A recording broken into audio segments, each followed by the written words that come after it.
This is the Big O Show. This is the Big O Show. So the whole Watson thing has come up again. And Aaron, I got to tell you, I've gotten kind of cynical about this because every time it's come up, nothing has happened.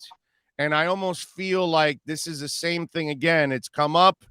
And this time, I don't know, Aaron, man, I keep feeling like it's coming all from the Houston side, that they're trying to stir this thing up, not so much on the Miami side. Right. So walk me through all this. What do you know? Because McClain is as respected as it gets in our business, obviously. And when he throws it out there, you kind of wonder, okay, wait a minute, he's not making stuff up. So this throws me for a loop here. So walk us through all of this. Right. Yeah. I'm only going to comment on reporting, not any respect to everyone and their reporting. But yeah, I'll tell you what I believe, what I know, and leave it to that if that's all right with you. What I can tell you is no trade is imminent. They continue to hold trade discussions. They are more optimistic now than they were before. That still doesn't mean that a deal will be struck. And it's very complicated, as we've outlined many times, because of his unresolved legal situation. I'm not even referring to the lawsuits. I'm referring to the presence of 10 criminal complaints that are still being investigated by the Houston Police Department, including 8 litigants in 22 civil lawsuits, 2 non-complainants, 2 non-litigants among the complainants. So 2 of the 10 are not suing DeShaun Watson for alleged sexual harassment and or sexual assault. And because the grand jury that's been impaneled hasn't heard the case yet, this hasn't come before them. What I expect now is that the November 2nd trade deadline will come and go without any word from the Harris County District Attorney's Office and their human trafficking division. That's who handles sex crimes, alleged sex crimes. So because you don't have that closure, the Miami Dolphins or any other team, you are flying blind because you don't know when he'll become available. So you're hoping that everything will go fine with the legal. But when even his own attorney, Rusty Harton, couldn't tell you what's exactly going to happen, other than, they feel like, they have refuted the allegations, said that he's not guilty of any crime. He has not been charged with a crime. It creates a major uncertainty. And I would just say this, it does affect trade negotiations. How could it not? So what you have here, Big O, is a situation of the Texans, as motivated as you could be to move on while not sacrificing. Sorry for the I've been traveling a lot and I'm a little cold. You're good, man. While not sacrificing the value of a potential franchise-altering move with such a dynamic talent. The Dolphins, seemingly in desperation mode at 1-5. The Texans leaning into their rebuild and, basically, doing nothing what you would say a team that say, hey, we're going to contend this year.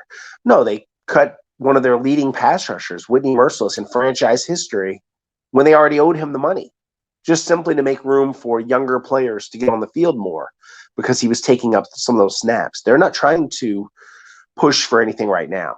They just want to position themselves for the future. The Dolphins, I believe that, when you do things come out. When you don't have a deal, you always have to wonder about the agenda. And here's the agenda. You want the Dolphins to give and give until it hurts. Right. And make sure that the trade is right where you want it. So now that they've said, hey, we're optimistic through sources, you can, probably you've been doing this long enough, you can ascertain how that happens. Then you have pressure on the Miami Dolphins, Chris Greer, Brian Flores, and we're going to see who blinks. And it's a game of brinkmanship. You're heading right down to the deadline. I'll tell you something. Why does this deal have to happen now? Well, exactly. It changes things for the Dolphins. It shows, hey, we're trying to do something. It won't salvage their season. And I believe, despite what many have said, The NFL would have put him on the exempt list if the Texans had attempted to play him or if he'd wanted to play, which he didn't. I think that jeopardy of him being shut down, regardless of whether he's not indicted or, if he's indicted, obviously he would go automatically on the exempt. That's the rule. But if he is not charged, I could still see the NFL be like, ho, wait a minute. For public relations, they could try to shut him down. You could try to fight it. I don't know if you'd have any success at all. It's all up to Roger Goodell, what he feels like doing. The NFLPA will have something to say about that also, Aaron. They don't have any power to go. Oh, really? Okay. You think it's a strong union that has a lot of flex? Oh, no, it's not baseball. No. Yeah, I'm talking about reality, not what people might try and what they say and all those things. I'm just talking about what could happen.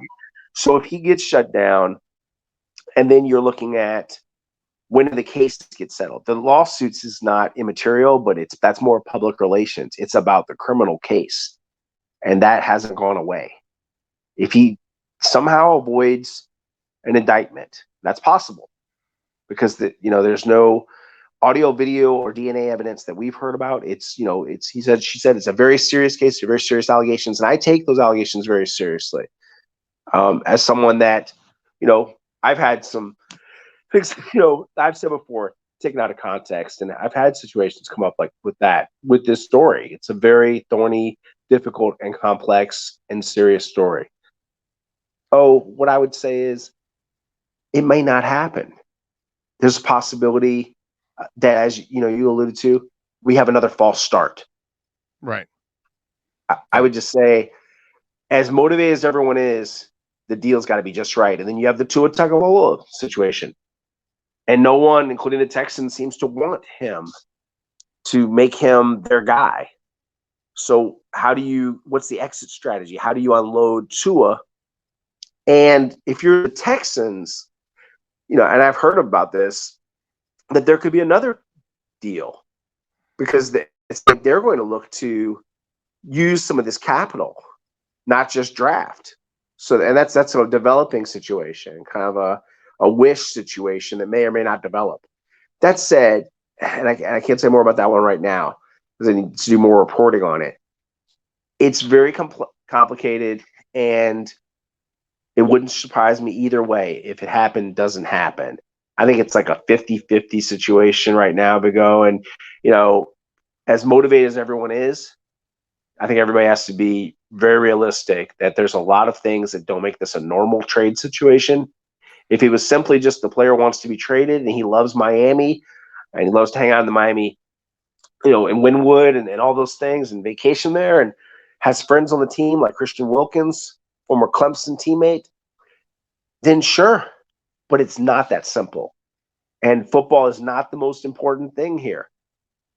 The perspective has to be, this is a legal matter. This is a very serious legal matter. And that can't be ignored. And if that's pushed aside, if the cart's put before the horse about, I can't wait time on the football field, well, then you lose sight of the big picture. The big picture is you have to take care of one step to get to another, and then eventually he can wear another team's uniform, which is his wish. I actually saw DeShaun yesterday, nodded my hello, and I was there at the Texans facility there to get my COVID test so I can cover practice and press conferences. And, he is there every day working out, training with the strength coach and doing what's required and waiting for that day when he can be free and play for another team.